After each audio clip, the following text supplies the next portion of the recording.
All right, everybody. We've got another very special guest for y'all. Everybody, please welcome back to the show, Mr. Charlie McElvy. Welcome, Charlie. Hey, Chris, Mike, how you guys doing? Good man. Good to see you back. Yeah. I can't remember the last time I we can't run it. either. I was like, shit, it's been a long Dude, time. we're so bad at this. I think it's Night Care. The Oh, God. When was Volume that? 1? there's multi. Oh yeah, so yeah, it had to be volume one. Holy Yeah. smokes. Yeah. So that's It's been been at least 2 years, probably 3. Wow. damn. Well, it's funny because this happens almost every week with Chris and I. We're like, welcome back, and it's like it must have been recent. It was like, no, it was 3 years ago, and we. So then we wrap up the show and tell everybody, hey, let's try to do this a lot sooner than 2 or 3 years. But I think we've told like 40 people that now. So if you think Yeah. about it, if we got to everybody, it would probably be a year. So, I think the only time that doesn't happen is when Travis is on the show because Yeah, he's we- just constantly Travis up my ass Kidd? to be on the show. yeah, Travis Kidd. Yeah. We tell him not to come back, and he still shows up 3 or 4 times a year. I That's don't know how hilarious. That sounds Yeah. like Travis. I love him. I love him. He's Yeah, actually much love. working on something with me now. So he Oh, does man, the I'm sorry. anthology stuff, and so I'm Yeah. doing an anthology, and I'm going to have him. I'm roping him on an inverted status, so he's going to come write a story for me. So it's gonna Oh, okay. Yeah. So be, yeah, we'll talk about that, I'm sure. cool. Yeah, man. I mean, Definitely. we didn't think you were busy enough, so he thought you'd just come here and just talk to us for however much time we want. But yeah, well, I'm glad to have you back because we started talking about some stuff that I wanted to read. I was talking about Stray and stuff earlier, so I guess we could start with Teen Force 5 because that's what's on Kickstarter right now, right? Do you want to just give us the lowdown on what Teen Force 5 was and is right now? How much time you got? As much as you need. Yeah, as much as you want. No, joke. No, all Yeah. joking aside. It's honestly, this is probably the first Kickstarter when I pressed the button. Instead of being like anxious, Yeah. and relieved to press the freaking button. I did WatchGuard 2011, 2012. hmm And one of the things I wanted to do, and it was kind of a bonus, but was to have Teen Force 5 as like a flip book. And then I thought about it and rethought it through the campaign. I was like, flip books are stupid. Nobody likes flip books anymore. So let me, just do 2 issues. We'll do this and that. WatchGuard was still a focus. And so we funded WatchGuard and everything and really wanted to get Teen Force 5 out there. Well, I was working with Kevin Sharp. And for those, you probably know Kevin from Masters of the Universe. He's done all kinds of stuff. He worked at CrossGen and other stuff. So anyway, I think he worked at CrossGen, but it doesn't matter. So Kevin, before he went all crazy and CG and all the other nonsense, he was working this book for me, and I get like page 3, and I was like, well, where's 1 and 2? And he's like, oh, I kind of work out a sequence. I was like, bro, that's weird, but whatever. Okay. So then I get 1 and 2, then I get like 8, and then I get like 12, and I get all these random ass pages.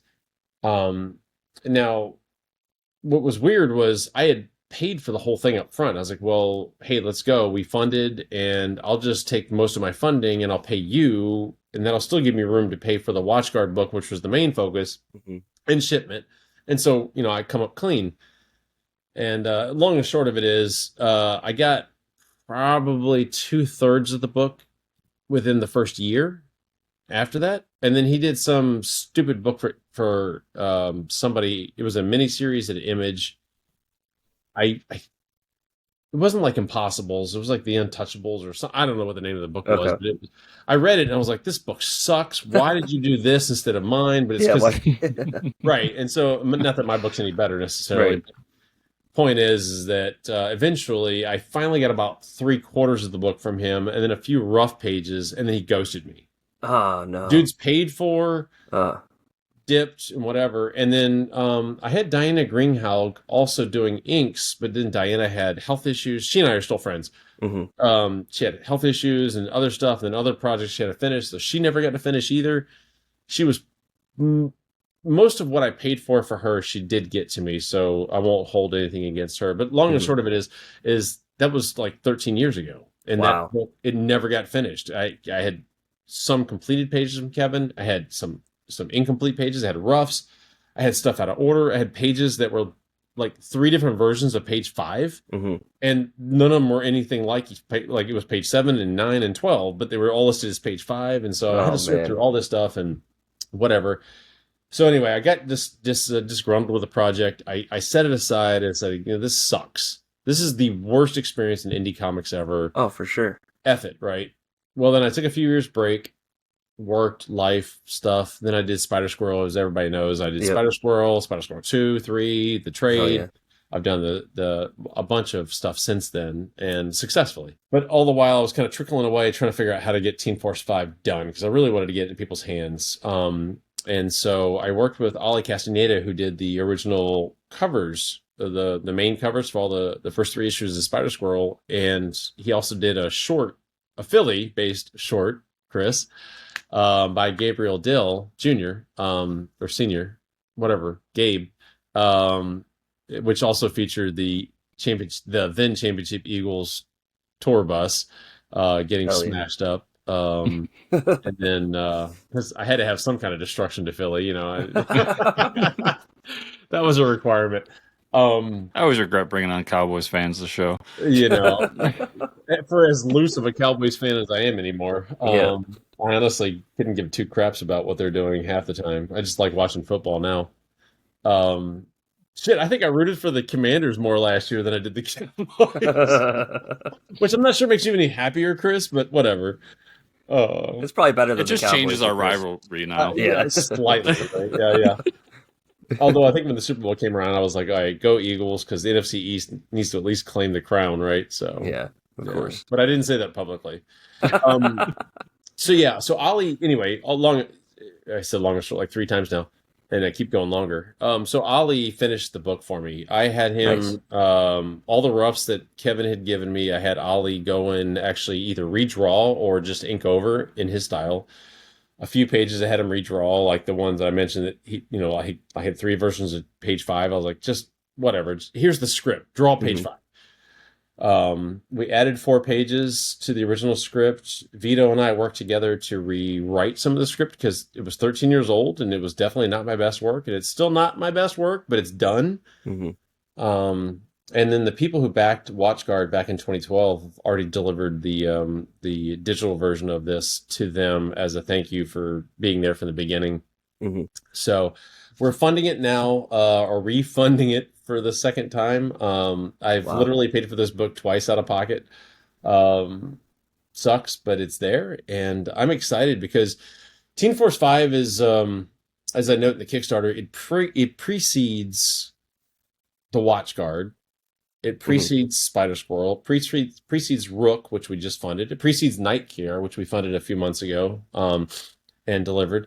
And so this is a nice little kind of a prequel to the Blind Squirrel comics universe, which I've broken out from Zion Studios to let me kind of delineate between my more traditional superhero stuff, which you'd find from a Marvel or a DC or even a Boom and stuff like that, from the stuff that I'm doing with Zion Studios, which would be like American Yakuza. Chris, we talked about that, and a few other books, Who's Going to Save Me and so forth, that are coming later this year. So almost like a DC Vertigo kind of a split, but inverted. So Zion Studios became the publisher name, and then Blind Squirrel's now the spinoff. I think that's so. I think it's cool because I was, when I was looking through the Kickstarter, and it's funded now, but obviously keep going and back, and there's about a month left. But because you're kind of going backwards, right? You have this retroized edition, which I don't think I've seen on a Kickstarter before. So the full issue is retroized. Can you talk about that a little bit? I think it's really cool. Yeah. Yeah, thanks. No, it was one of those things that one of the ideas I wanted to run with years and years, a decade ago, was to go to newsprint. And at the time, newsprint was still kind of accessible. Today, with digital printing and paper costs, newsprint's just ridiculous to go and do. It would actually be more expensive to print newsprint than it would to go with, a more traditional printing format. So we're going to do digital printing on more traditional paper, like 70-pound matte paper. But what I'm doing is I worked with the colorist, and for those who don't know, I do most of my graphic design. So the page layouts, the logos, a lot of that stuff is me, because that's my background. But what I'm doing with this one is Matt James, the colorist, gave me the flat colors. Now, when I say flat colors, I don't mean flats. So there's different stages of coloring, right? So there's like flatting, which is usually a third person or a second person rather who does the flats often for colorists, and then the colorist comes along and takes the flats, and then they jazz them up a little bit, get them kind of the deep tones, and then they go to the next step, which is rendering, which then they start adding highlights to the darker tones. So if you didn't know about coloring, that's usually how it works. So flats aren't necessarily the exact right colors. They're just separating the colors so that the colorists come along, add the correct base colors, and then highlight them from there. So Matt gave me the second stage before the rendering started. So the correct colors, but they're flatter, which mimics a little bit more what you see in the early the pre-digital era of the 90s, so like 91, 92-ish. And then what I'm doing is I'm applying through Photoshop some very manual, I'm creating actions out of it, so it automates some of it for me. But I am taking the flat colors and we're applying what's called a moire pattern. So I'm taking 3 of the 4 channels for printing, and I'm taking them, instead of being laid properly, I'm kind of shifting just a little bit like this, so that you get these cool little dot patterns, which most of us who are over 40, or even folks who are over 30 really, have recognized in the past from printing errors. Because what happens is in traditional printing, offset printing, newsprint, what you grew up with, you have black, you have yellow, you have red, cyan, you have magenta, all laid on top of each other in plates. When the plates get slightly off shifted, you get what's called a moire pattern, and that's what I'm creating manually now. So I'm intentionally creating this, to your point there, Mike. Yeah. To give people a sense of nostalgia. It's really all it is, and it's actually my most popular tier right now. For the book. Cool idea. It's either added on, or it's the tier itself that they're grabbing. So it's kind of fun. Yeah, and there's even something for someone like me who wasn't necessarily there at the moment. I still have a form of nostalgia going back to those books and seeing it and reading those comics from like the late 70s to the early 90s in that era, picking up especially floppies of that time and reading through them. So I love the style of that. I hope everybody loves this. The one thing I am not doing is I'm making sure that the black doesn't get offset. And the reason is because that's where my letters are. And I want to make sure that the lines and the letters are clear and not distorted. So, because if you've read some of the older books, sometimes it gets so bad that even the lettering is printed funny and it's harder to read. It's blurry. It's almost like you need your glasses or something. So, yeah, right. Sorry, Mike. Yeah, that's okay. These are for distance, not for up close. So I can't say anything because I turned 50 this year and I got these suckers. Hell so yeah. It's for when I'm laying on the couch and I can't read what the baseball score is. That's what these are for. Apologies to the ocular impaired people out there. Yeah, it's all right. I can't speak right now. Yeah, I'm happy. I still have 20/20 according to my doctor, but good. Reading now in like dim light, I have to put on these stupid reading glasses. I'm reading manga and it's dim, and I'm like, you go to a lot of those dimly lit restaurants and they're like, you're holding up the menu to their whatever light they have. I went to a restaurant that actually, I wasn't aware of this. When you open the menu was actually LED screens that they could change. So when you opened it, it was like, in like Pulp Fiction when they opened the briefcase. That's awesome. It was like blasting me in the face, and I was like, I don't know if this is better, but I can definitely read the menu now. Oh yeah. They saw you walk in with your glasses, and they're like, "Yeah, give this guy this one." Yeah, give it this one. He might have some issues.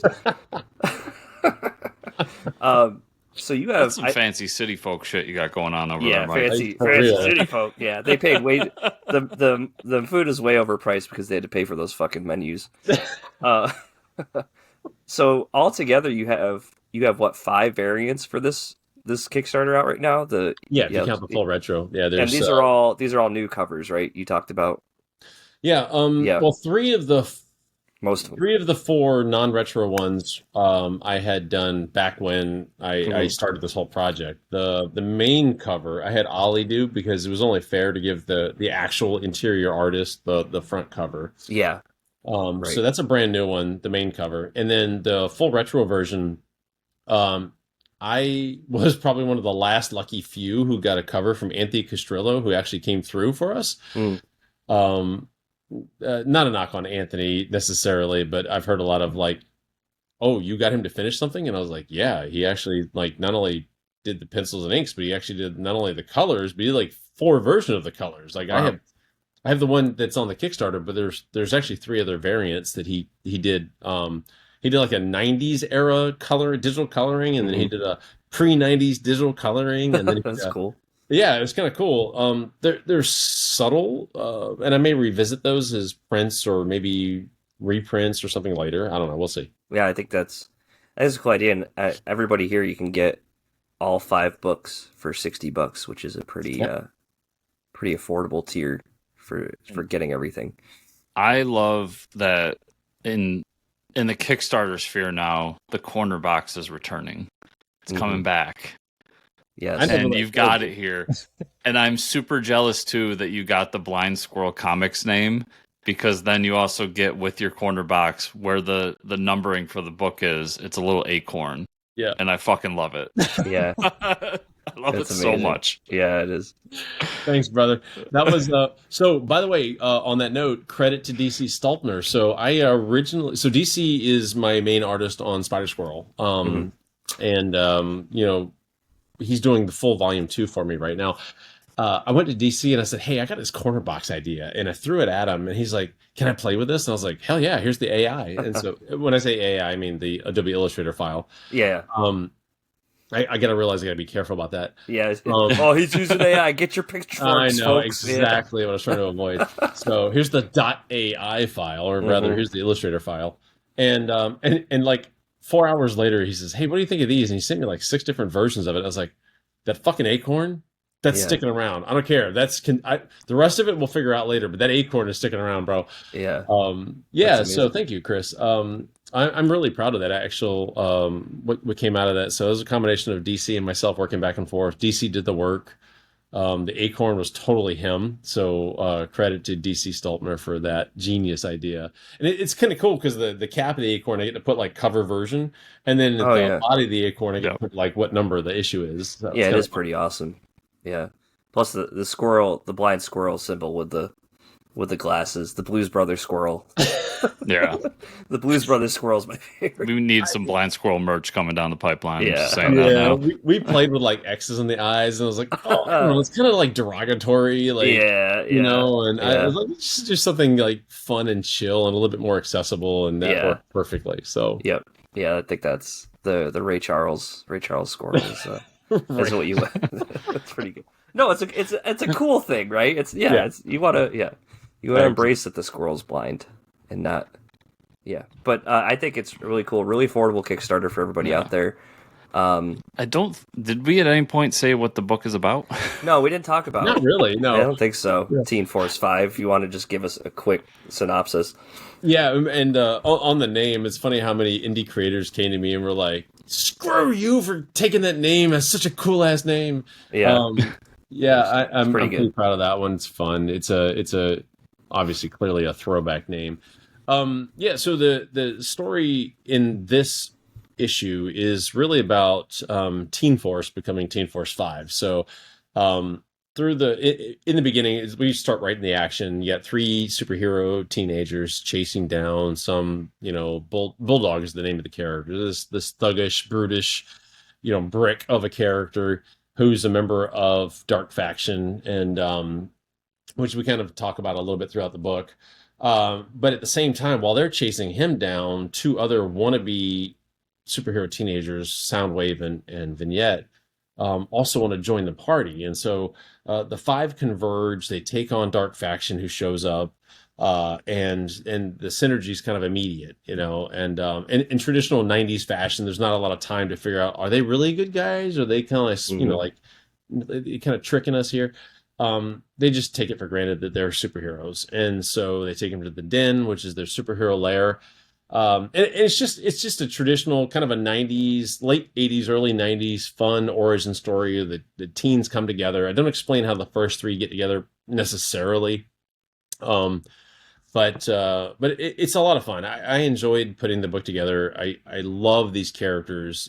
Blue Chip's one of my favorite creations of all time. And so for anybody who keeps up with this, what I've done, like, he shows up in Watch Guard. And actually I'm revisiting Teen Force 5 with a new Teen Force 5, so which I'm working on with Stephen Dolsha as a writer and Eduardo Viena on art chores with a couple of different colorists. We've had a few issues with colorists here, but that one's going to be fun. And Blue Chip is going to show back up as a mentor. So whereas he's the team lead here, in his 40s, he's going to show up in this new book as a mentor. So there's actually 6 characters. So it's Blue Chip and the new Teen Force 5, and that'll come later this year. At least the first issue will, on Kickstarter. I think you're going to love that one too. Still a little bit of a nostalgic feel in the sense of bringing a bunch of kids together, throw them out there. But we give them a mentor, little modern edge to it because there's a murder. Not that we didn't have murders in the 80s. I think that was all too common, actually. How many times we kill Phoenix? Yep. Right. So exactly. So yeah, so this book is it's a fun start. Will I do more? Probably, with these characters as retro stories, like this first kind of special. I actually have, it's funny, I have a fan base, if you will, who are still mad at me because one of the characters is in current continuity dead. And I have a rule: you kill a character, they stay dead. And so they're pissed off at me. There's actually like a small little forum of people who are pissed off at me that I killed her. It's a 50-50 chance. There's 2 females, so you figure out which one dies. But she does end up dying, and I'm not bringing her back to life except for like like flashback stories and old tales and stuff like that. So there's plenty of stories to tell. But yeah, awesome. I know it looks exciting. I do like that. I do like that rule that you have of not comic book science bringing back people when they die. Yeah. If they die, well, we talked about Travis earlier. I think before we started recording. So I have 2 Travises, Travis Gibb and Travis Hill, both writing stories for me. And that's one of those things that I give people who come into Blind Squirrel Universe. I was like, hey, by the way, if you're going to kill somebody, it's got to make sense because they're going to stay dead. That's just a thing. Unless there's a reason to resurrect someone. And it's got to be a really freaking good reason, not just because we reset the universe or some other bullshit. Like, it's got to be a good, powerful, emotional reason to bring somebody back. Yeah. So no Tim Drake's or no Jason Todd's here. Yeah. Which Robin's going to die this week. So this issue that you're funding right now, this is like a one-shot story, all in one. For now, one shot. We do kind of leave it with it's concluded. I actually posted the last page in the Kickstarter. You can see I think it says Teen Force 5, taking it live or something like that. Mm-hmm. So that's actually the last page of the issue. No spoilers there. They're a team and they're ready to go out and do stuff. So there's more stories to tell. It depends on how well received this is. I think we're like 130 something % funded right now. Yeah, that's awesome. And churning. So, and like you said, Mike, we've got roughly a month left. So yeah, there's about a month left. So obviously everybody go check it out now. Yeah. And now, I mean, unless you have another question, Chris, I was going to talk a little bit more about the publishing side of what you've been doing. We've got all these other books he's got going on. So jump into it. Yeah. So Charlie, let's go. Not that you're not busy enough, but what do you want to talk about first here? I mean, you got some other stuff coming up, right? That we can chat about. Where do you want to start? You want to talk about American Yakuza? Sure. Yeah. Okay. Cool. Because that one's probably going to be the next launched Kickstarter. So yeah, American Yakuza is hitting the penultimate issue. So we're going to issue 4 of 5 for the first volume, and kind of the shit hits the fan now. So we're having fun with this. So this is I've really enjoyed this project because it's allowed me to stretch my publishing and merchandising boundaries a little bit, and it also has stretched my my creativity a little bit because I'm working with two other writers, as you guys know. Yep. So Anthony Stokes and Chris Moses, and they're kind of back and forth on who takes lead on a particular issue. But it has been really fun. First off, I've loved watching those guys' careers kind of just, on the indie comic space. Both of them are doing phenomenally well. I think both have both have a Kickstarter going right now. Because we have My Girlfriend's a Cybernetic Assassin or whatever. I forget the name of it. I actually backed this stupid book, but it's Sunday and my brain's died and it's been a long weekend. Yeah, My Girlfriend's a Cybernetic Assassin. Great, fun book. I read the first issue. I've read the second issue, even though I backed it, because I get to read stuff early, being a co-creator. And then Chris has his good grief, I'm blanking for no reason. It's Sunday. I'm going to call it that. But Chris has his book out there, and I'm backing that as well. And I'm going to tell you what it is because it's in my Kickstarters, and I should know what the heck it's called. I Summoned a Demon, and she's kind of my type. Spring Special. Yes. That's out there. Yep. I remember that book. Yep. Sorry, Chris. But both fun books. Two of my favorite books from both of those guys. Although I think my all-time favorite from Stokes is Intrusive Thoughts. Anyway, I approached both of them because I read different things from them. I read Saturn Effect from Chris. I read Decay and Intrusive Thoughts from Stokes. And I approached them. I said, hey, you guys are friends. Why don't we all pal up together and do a book together? And so that's where American Yakuza was born. I had a concept. I had the characters created, or at least the main character created, and I threw it at them, and they were both like, hell yeah, let's go. So they're co-creators with me now on this. We're coming up to the last issue, so the fourth issue is coming up soon. If you didn't back the first three, that's fine, because we'll have all three available on there with the fourth one. The challenge coins that I do with this book, I look back because I have challenge coins on my shelf over here, just seeing if I had the ones from Yakuza, have been hugely successful. They sell extremely well at cons. I sometimes give them away to first responders and stuff like that, military, because I'm just thankful for people who protect my family. And this book is really chill.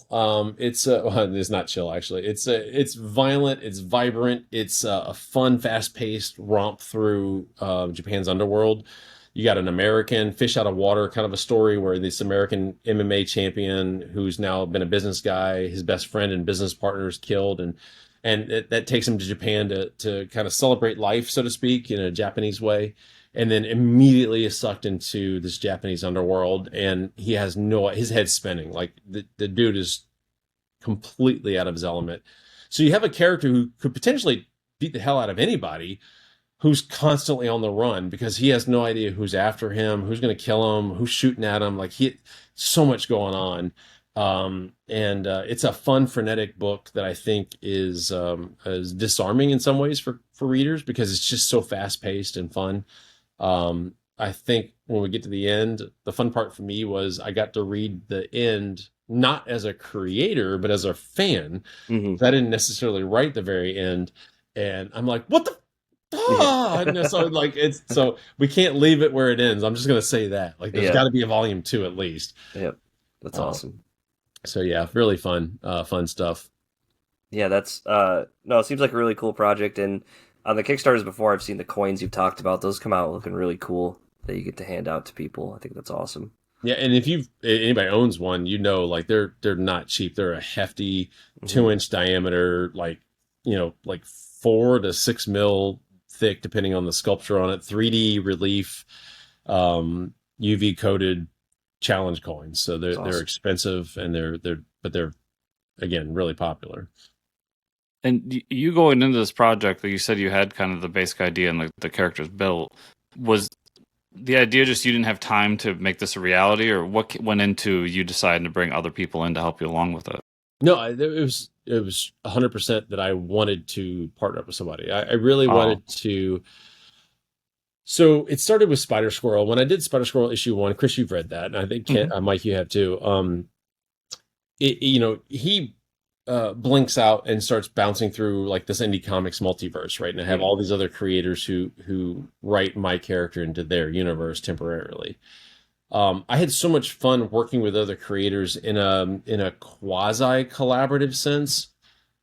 that I really wanted to get into full collaboration. I wanted to sit down with two other guys, at least one other guy, but a couple other folks, and create something together. And so we brainstormed together. We actually got on Zoom calls and talked through a couple things, and then we start writing together. And Chris and Stokes both had a really good collaborative energy going on between them.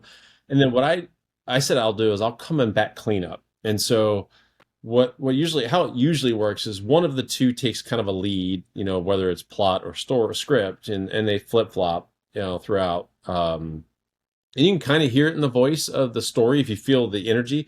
The dialogue's very consistent. I think we do a good job there of being consistent, so you can't tell who's actually scripting. And then I like I said, I come along and back clean up. So sometimes maybe it needs more sound effects, or maybe there's some extra dialogue to kind of articulate like where things are going, a caption box or an explanation.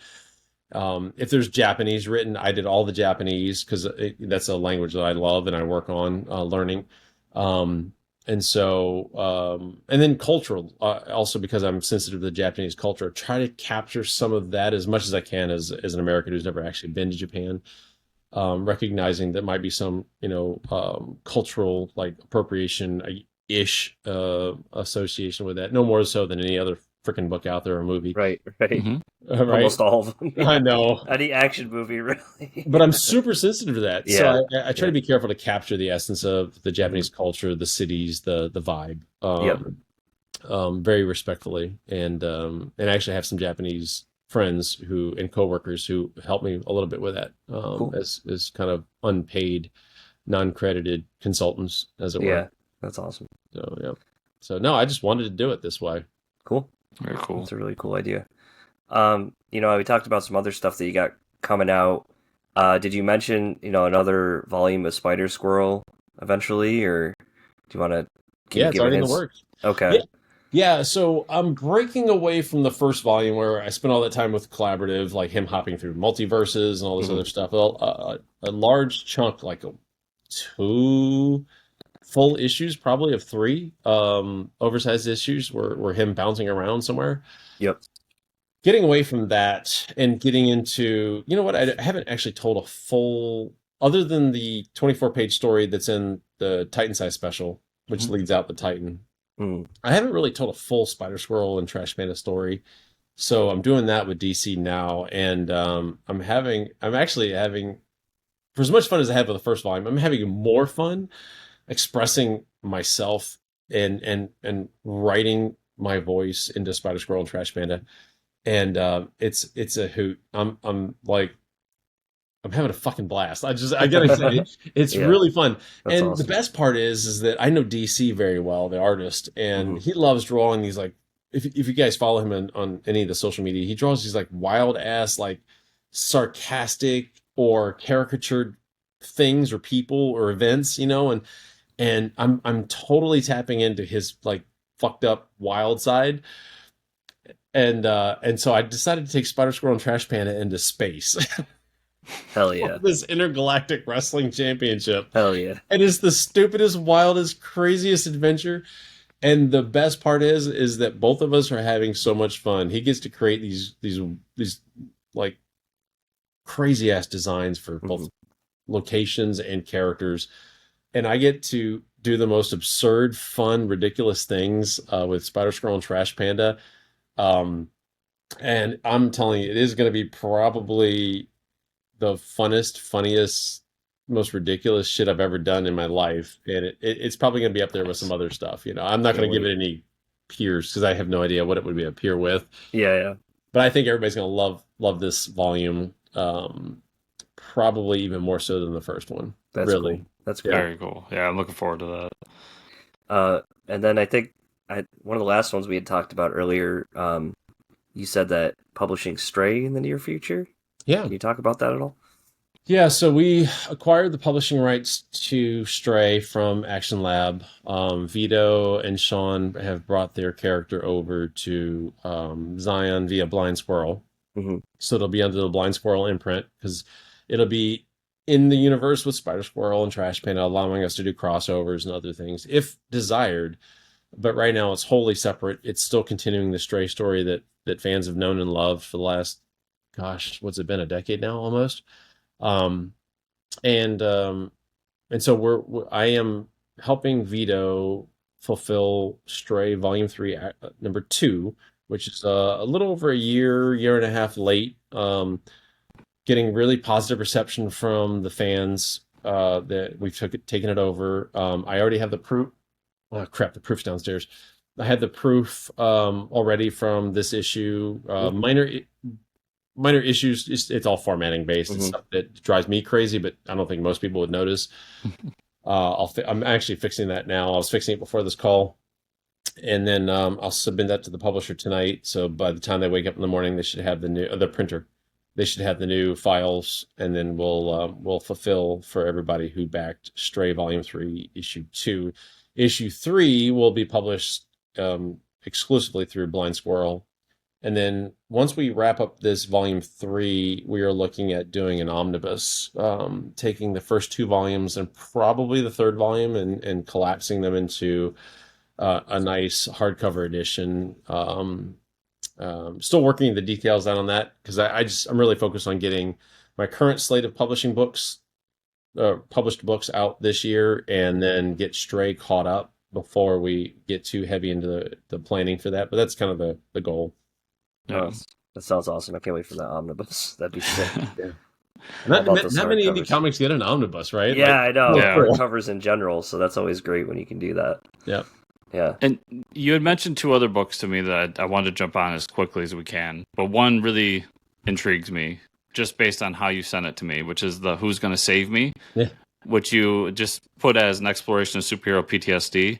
So my first question is, what is this book? And then as an addendum to that, why do you think you can tackle superhero PTSD better than Tom King? Tom, man, TK, he and I go way back. Yeah. So great question. Or questions. So Who's Gonna Save Me is actually a book that I am publishing, not necessarily creating. So Anthony Stokes, we talked about a couple times now, this is his baby.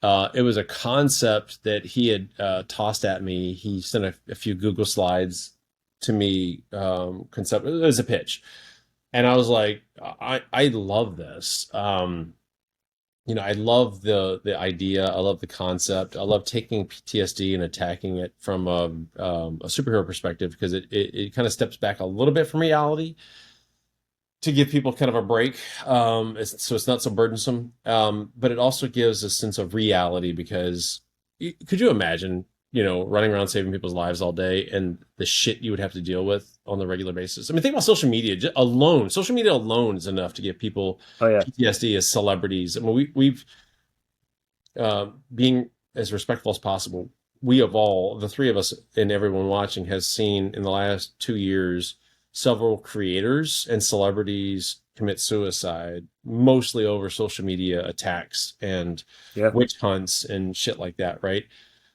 So taking that to a super heroic level where you're always in the news, you're more than celebrity now, because how many celebrities out there actually have lives depending on them to do their jobs? None. Mm-hmm. So now you're taking a both and. It's the celebrity soldier, it's the celebrity firefighter, it's the celebrity EMS, it's the celebrity police officer, it's the you get what I'm saying. You stack all that together, right? What does that feel like? I don't know, because it's not real, but I can't imagine what that would be like. And so Stokes is playing with this. We're working with Ariel Medell. For those who read my God Quest series, Ariel's been doing art on that. He also did Evil Ernie most recently. He did Street Fighter and Teenage Mutant Ninja Turtle series with Paul. I forgot Paul's last name. But anyway, from IDW. So that's the art. The art chores are being done by Ariel, and Stokes is writing this. And I think it's going to be a really powerful, emotionally driven series. We're going to publish that through Zion Studios to give us a separation from the Blind Squirrel stuff. So a separate universe, no dependencies, and we can kill people all day and do all kinds of NSFW stuff if we want to, if it comes up contextually. Nice. Awesome. Cool. And then your anthology that you've kind of talked about a little bit, but Vagabond, Nowhere Man. Yeah. So this is a series. This is a character that has been a creation of mine. I'm trying to think of it's pre-COVID. So I want to say I think I was reading Eternal Warrior from Valiant, the classic series. Yeah. Which I actually have the omnibus over here somewhere recently. It's still in plastic. From Alien Books. I loved that series, but what it is, it stoked ideas for me of what if you took a character like a Vandal Savage or whatever, but you made them a little less integrated into the world, meaning like they didn't give a shit. Like they just kind of did what they needed to do for the moment. And then it's kind of the Quantum Leap thing.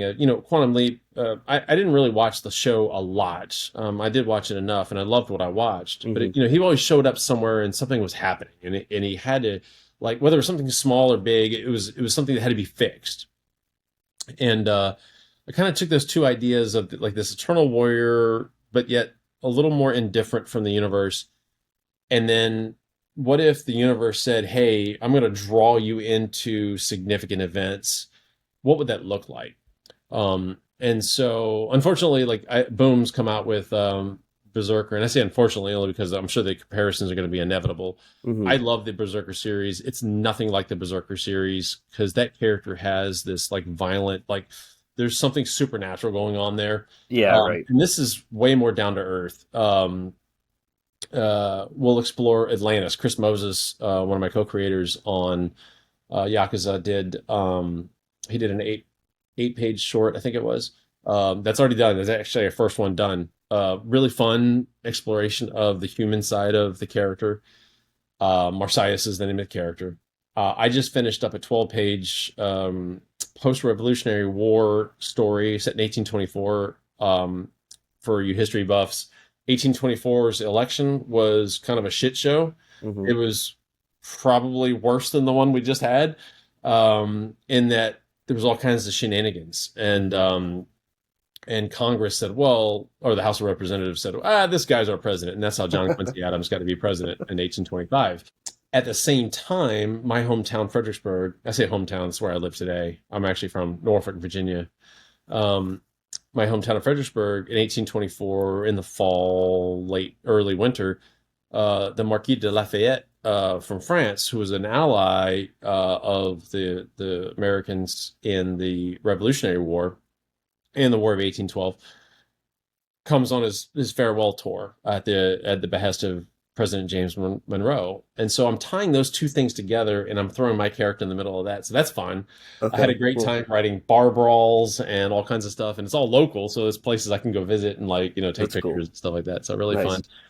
Fun. But we'll go from 80,000 years BCE to post-nuclear dystopian time. And I'll sequence this. And cool. I may have I'm not going to say his name now, but I have a celebrity comic book writer bringing a comic book celebrity artist in to do a story. Ooh. He hasn't fully committed yet, so until contracts are signed, I won't say his name. But I'm really excited about this one because I'm a huge fan of his work.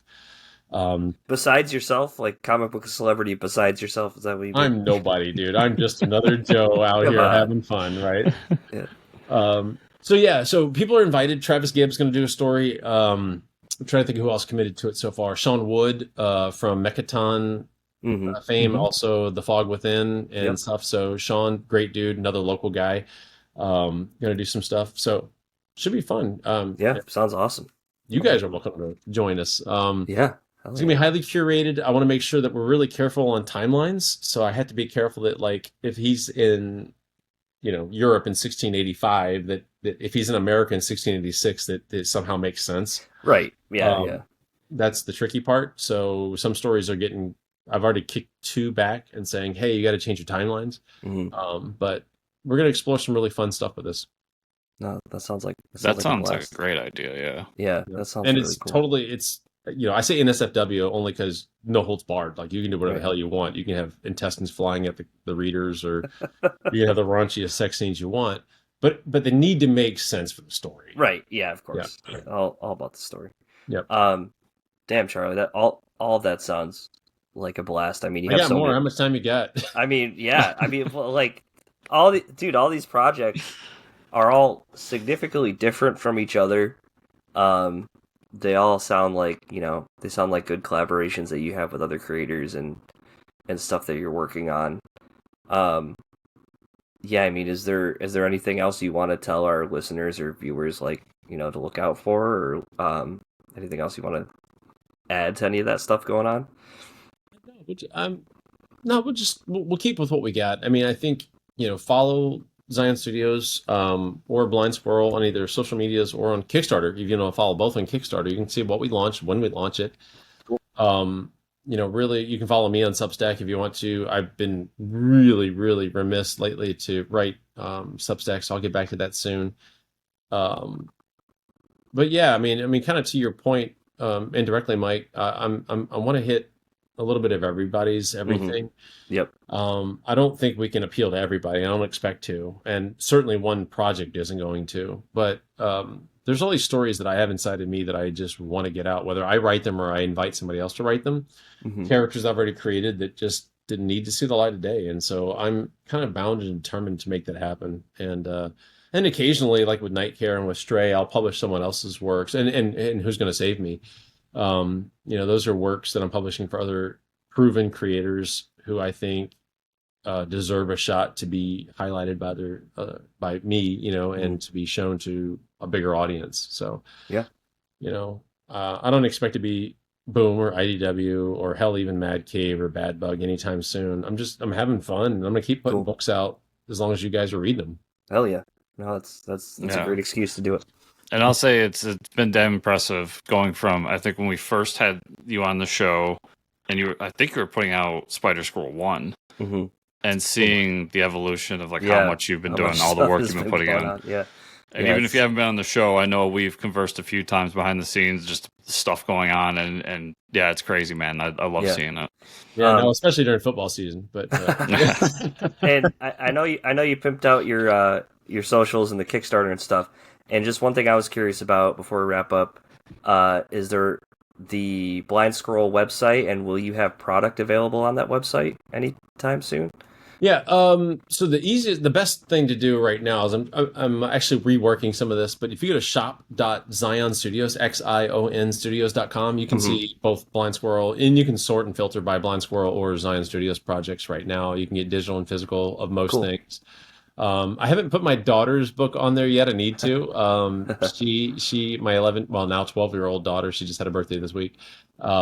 She created Commander Ram. Kind of that's a awesome. Dave Pilkey art style.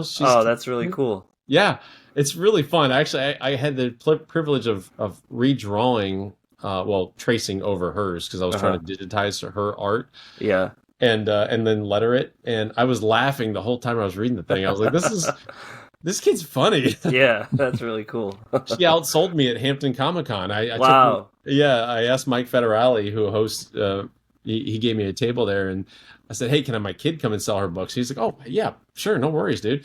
And she outsold me. I was like, you little fart. So you got to take some notes from her, I guess. I don't know. Yeah, she'll be at Baltimore probably with me this year. And that's amazing. Yeah, wow. And she does sketches, so if you guys want to come by and encourage her to keep creating, by all means, buy a book or buy a sketch from her. That's so cool. Wow, yeah, that's fun. Awesome. Good for her. Yeah. And to everybody out there watching or listening, as always, I'll have links in the show notes down below to the Zion Studios website, most importantly to the Team Force 5 Kickstarter page, so you can check those out and all the great work that's going on, and then some of the handles of Charlie's for social media if you're so inclined.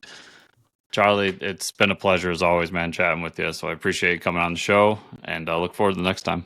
Thanks, brother. Love you guys. Thanks.